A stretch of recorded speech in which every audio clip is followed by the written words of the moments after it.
আজ আবার বানিয়ে ফেলেছি একটা অন্যরকম রেসিপি। আজ বানিয়ে ফেলেছি কিমা আর এগ তড়কা। তো কিমা এগ তড়কা কীভাবে বানালাম গোটা মুগ ডাল দিয়ে, সেটার জন্য ভিডিওটা এন্ড অবধি দেখতে হবে। ভালো লাগলে লাইক শেয়ার সাবস্ক্রাইব অবশ্যই করো। যারা চ্যানেলটা দেখছো, ভিডিওটা দেখছো কিন্তু চ্যানেল সাবস্ক্রাইব করছো না, তাদেরকে রিকোয়েস্ট করছি সাবস্ক্রাইব করে দাও। আর যারা সাবস্ক্রাইব করছো তাদের অনেক অনেক ধন্যবাদ।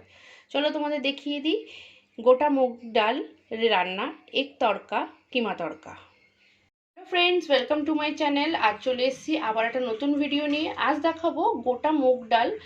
গোটা মুগ ডালটাকে রান্না করব, যেটা রুটি দিয়ে খেতে কিন্তু বা পরোটা দিয়ে খেতে কিন্তু খুবই ভালো লাগে। তো এখানে নিয়ে নিয়েছি এক বাটি গোটা মুগ ডাল। এটাকে ভালো করে ধুয়ে সেদ্ধ করে নেব, প্রায় 5 থেকে 6টা সিটি দিয়ে নেব। এখানে নিয়ে নিয়েছি কিছু ইনগ্রেডিয়েন্টস, রয়েছে এখানে আদা রসুন, রয়েছে পেঁয়াজ, রয়েছে একটা টমেটো, রয়েছে এখানে কিছু ছোট ছোট করে পিস করে আমি চিকেনের কিমা বানিয়ে নিয়েছি। তো সবার ফার্স্টে কিন্তু আমি ডালটাকে সেদ্ধ করে নেব।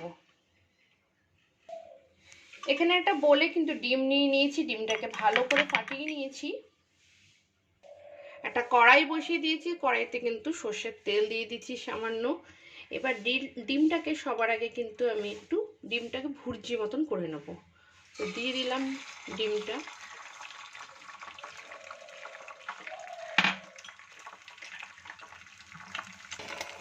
তো সব বন্ধুদের কাছে কিন্তু রিকোয়েস্ট রইলো, প্লিজ এন্ড অবধি দেখো। আর ভালো লাগলে কিন্তু লাইক শেয়ার সাবস্ক্রাইব অবশ্যই কিন্তু একটা চাই। প্লিজ লাইক শেয়ার সাবস্ক্রাইব করতে কিন্তু ভুলো না। তো ডিমটাকে একটু ভুর্জি মতন বানিয়ে নিচ্ছি। খুব একটা ডিপ ফ্রাই করবো না এটাকে কিন্তু। তো ডিমের কিন্তু ভুর্জি বানিয়ে আমি একটা বলে নামিয়ে দিয়েছি। আর সাথে সাথে কড়াইতে আবার 2 চামচ তেল দিয়ে দিয়েছি। তেলটা বেশ গরম হয়ে গেছে, এবার দিয়ে দেবো কিমাগুলো।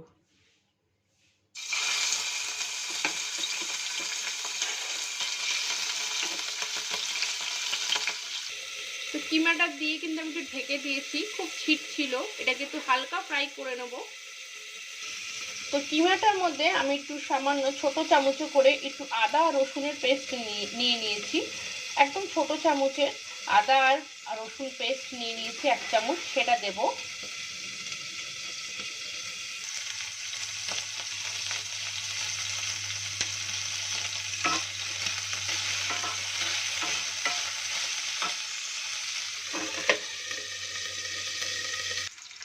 তো আদা আর রসুনের পেস্টটা দিয়ে কিন্তু কিমাটাকে আমি একটু ফ্রাই কিন্তু করেই নিয়েছি।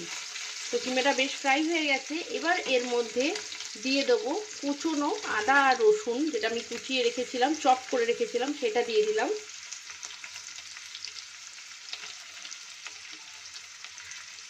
এখানে 1 চিলতের থেকেও 1 চিলতের মতন একটু আদা রয়েছে, আর রয়েছে এখানে প্রায় 10 থেকে 12টা রসুনের কিউবগুলো, ওগুলোকে একদম ছোট ছোট করে চপ করে নিয়েছি। তো আবার এটাকে এই কিমাগুলোর সাথে কিন্তু ভালো করে আমি নাড়িয়ে নেব।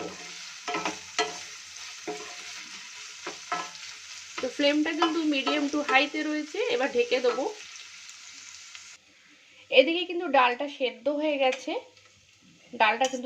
হয়ে গেছে। প্রেসার কুকারে প্রায় 5 থেকে 6টা সিটি দিয়ে নিয়েছি। তো ডালটাকে আমি একটা সেদ্ধ করে আলাদা করে তুলে নিয়েছি একটা বোলে, আর জলটাকে কিন্তু আলাদা করে এই বোলটার মধ্যে কিন্তু রেখেছি, ডালের জলটা। রসুন আর আদাটা কিন্তু বেশ ফ্রাই হয়ে এসছে। এবার দিয়ে দেবো হচ্ছে পেঁয়াজগুলো। তো তোমরা চাইলে কিন্তু চিকেনটাকে, যেহেতু আদা রসুন দিয়ে আমি ফ্রাই করে নিলাম, তারপরে কিন্তু চিকেনটাকে নামিয়েও নিতে পারো, বা এইভাবেও চিকেনটার সাথে আবার সব ইনগ্রেডিয়েন্টসগুলোকেও কিন্তু ফ্রাই করতে পারো, তাতে চিকেনটা কিন্তু বেশ ভালোভাবে সুন্দরভাবে সেদ্ধ হয়ে যাবে। তো এখানে রয়েছে 2টো মিডিয়াম সাইজের পেঁয়াজ।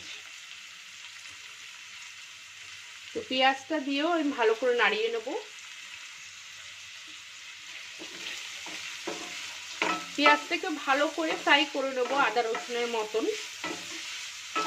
আদা রসুনটা একটু ফ্রাই হতে একটু সময় লাগে, ওই জন্য সবার প্রথমে দিলাম।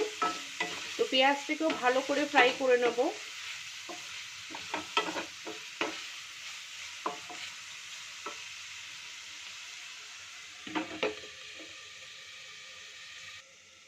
অ্যাবাউট 1 থেকে 2 মিনিট হয়ে গেছে। পেঁয়াজটাও দেখছি বেশ সুন্দর ভাজা ভাজা হয়ে গেছে, ফ্রাই হয়ে গেছে। কালারটা দেখতেই পাচ্ছ চেঞ্জ হয়ে গেছে, একটা ব্রাউনিশ কালার চলে এসছে। এবার এর মধ্যে দিয়ে দিচ্ছি আমি টমেটো।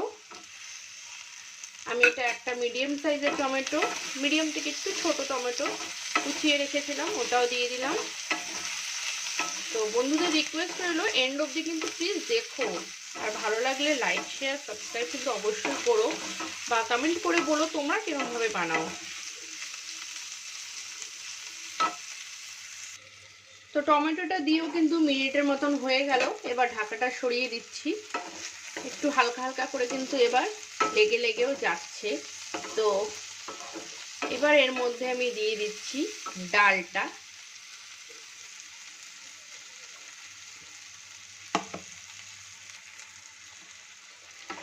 ডালের জলটা কিন্তু ভালো করে একটু ঝরিয়ে নিয়েছি।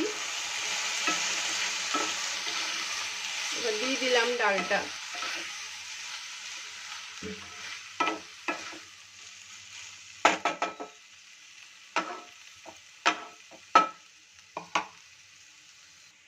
তো ডালটা দেওয়ার সাথে সাথে দিয়ে দিচ্ছি জিরে গুঁড়ো, দিয়ে দিচ্ছি একটা বড় চামচের মাপের 1 চামচ জিরে গুঁড়ো, দিয়ে দিলাম একটু ধনে, হাফ চামচ ধনে গুঁড়ো, দিয়ে দিচ্ছি শুকনো লঙ্কা গুঁড়ো দেওয়ার পরে দিয়ে দেবো একটু কাশ্মীরি। তো আমি কিন্তু এখানে কাঁচা লঙ্কা ইউজ একদম করলাম না। দিয়ে দিচ্ছি হলুদ,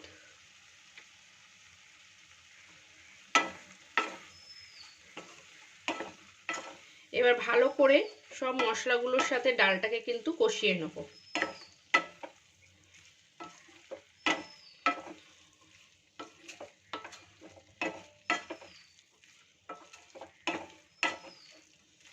তো ঢাকনাটাকে এবার একটু নুন দিয়ে দেবো, নুন দিয়ে আমি ঢাকনাটা দিয়ে দেবো।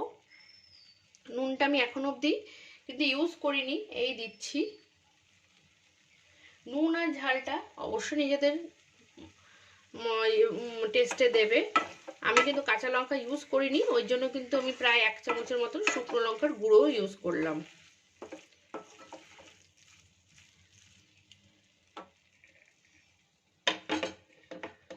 ঢাকাটা দিয়ে একটু কষতে দেবো মিনিটের মতন। কিছুক্ষণ মিনিট 1-1.5 মতন আমি কিন্তু ফ্লেমটাকে হাই করে এটাকে ভালো করে মশলার সাথে ডালটাকে কিন্তু কষিয়ে নিলাম। এবার এর মধ্যে দিয়ে দেবো সামান্য একটু চিনি, একদম সামান্য, জাস্ট টেস্টের জন্য। চিনিটা দিয়ে একটু নাড়িয়ে নিয়েছি। এবার দিয়ে দিচ্ছি যে ডাল সেদ্ধ করে আমি যে জলটাকে আলাদা করে রেখেছিলাম, সেই জলটা আমি অল্প একটু দিয়ে দিলাম, বিকজ ডালটা কিন্তু এবার লেগে যাচ্ছে। আমি কিন্তু আলাদা করে কোনো জল দিইনি, যে ডাল সেদ্ধ করেছিলাম সেই ডাল সেদ্ধর জলটা কিন্তু আমি আলাদা করে স্ট্রেনারে ছেঁকে ডালটাকে আলাদা রেখেছিলাম, আর জলটা কিন্তু আলাদা করে দিয়েছিলাম। তো ওই জন্য জলটা বেশ গরম আছে, ওই জলটা পুরোটাই ঢেলে দিচ্ছি। তো ফ্লেমটাকে একদম লোতে করে দিয়েছিলাম, এবার ফ্লেমটাকে একদম হাইতে করে দিচ্ছি। অলমোস্ট হয়েই এসছে। একটু ঢাকা দিয়ে একটু ফুটতে দেবো।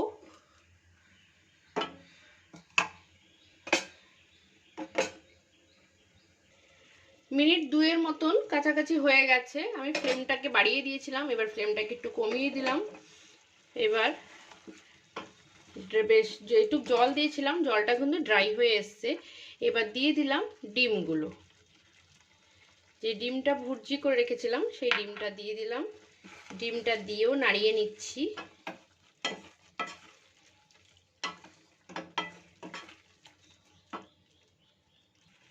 সাথে সাথে দিয়ে দিচ্ছি গরম মশলা।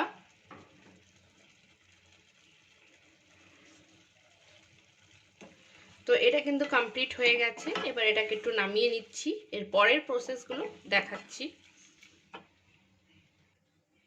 তো কড়াইটাকে কিন্তু ওভেন থেকে নামিয়ে নিয়েছি। আর এদিকে একটা ছোট্ট তড়কা প্যান বসিয়ে দিয়েছি।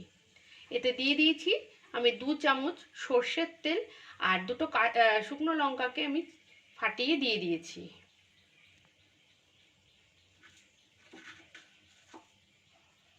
সাথে সাথে দিয়ে দিচ্ছি জিরে, সাদা জিরে,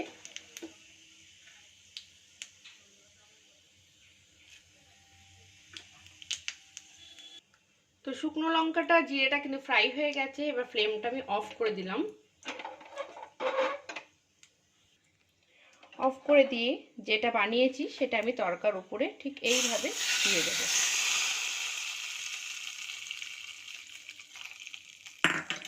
এটা খেতে কিন্তু খুবই ভালো লাগে এইভাবে। তো একটু ভালো করে মিলিয়ে নিচ্ছি।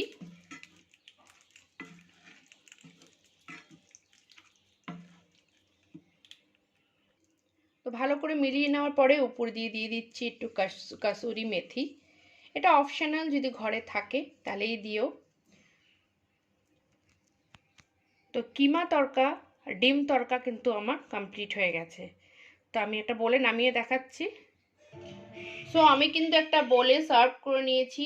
দেখো, কিমা আর এক তড়কা নুন ঝাল পুরো বরাবর হয়েছে। আশা করি তোমাদের বোঝাতে পেরেছি। ভালো লাগলে কিন্তু লাইক, শেয়ার, সাবস্ক্রাইব অবশ্যই চাই একটা।